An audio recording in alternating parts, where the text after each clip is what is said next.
Welcome to the MessageWhiz interface. In this tutorial, we'll demonstrate how to send a broadcast email campaign using MessageWhiz. Sending an email through MessageWhiz is a simple three-step process. Define recipients, email details, and sending conditions.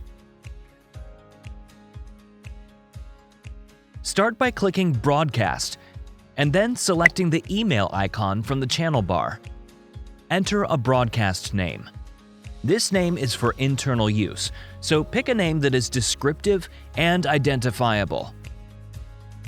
Next, select your recipient list from the drop-down, or click Create a Recipient List to build a new one.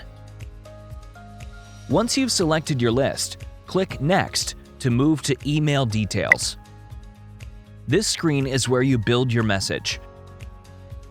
Enter the name that should appear in the From field, like your brand or department. This name will show before the @ symbol. Choose the sending domain from the drop-down. Next, choose your email template. You can personalize it using tokens like the recipient's name. When you're ready, click Next. Choose when your broadcast should go out. Select Send Now for immediate delivery. Click Submit to continue to the summary screen to review the final details of your email campaign. If everything is correct, click Send, and your broadcast is on its way. Thank you for using MessageWhiz. For more tutorials, visit our website or contact our support team.